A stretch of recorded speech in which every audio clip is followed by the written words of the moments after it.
la Moncloa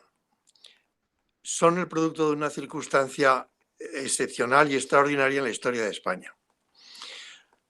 Hay un momento en que coinciden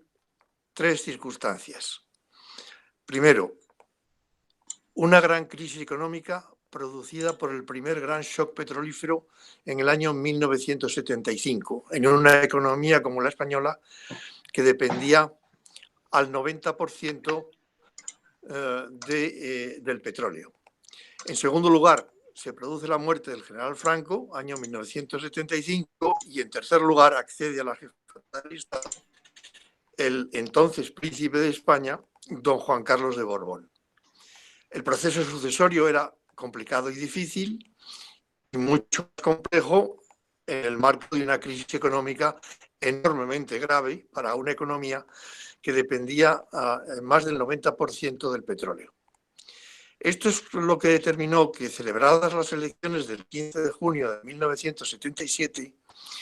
el gobierno Suárez, inspirado en un informe del vicepresidente económico de entonces, Enrique Fuentes Quintana, decidieran poner en marcha todos los mecanismos para llegar a un acuerdo económico-social que pudiera proteger el proceso constituyente.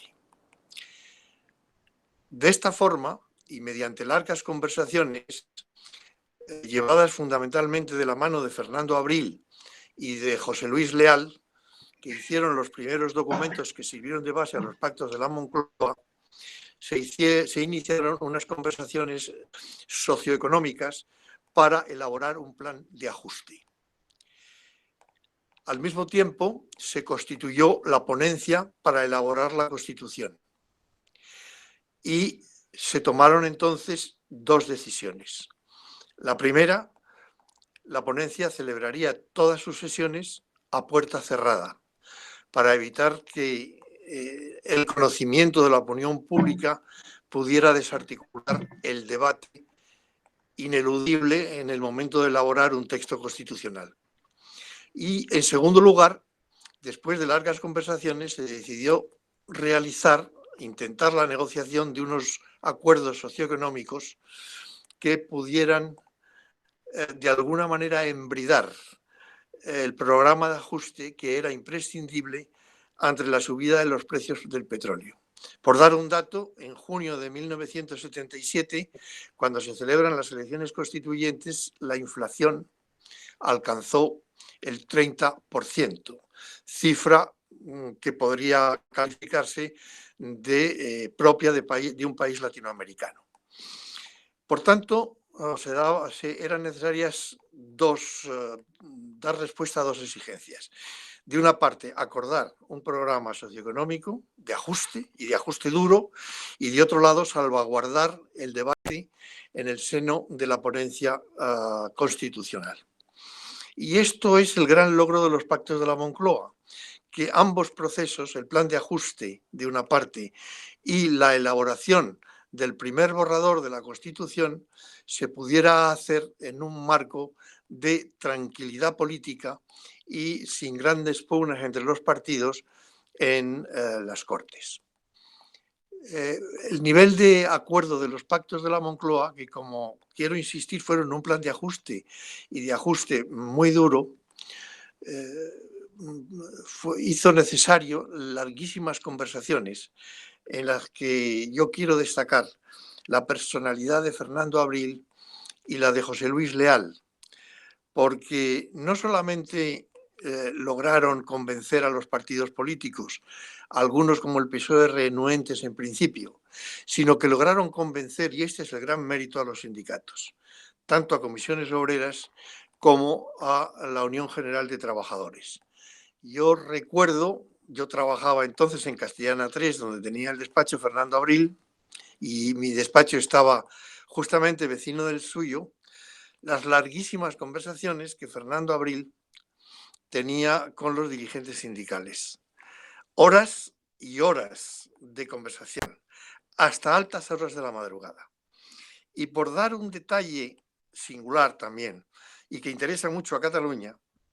debo decir que Fernando Abril invitó a Jordi Pujol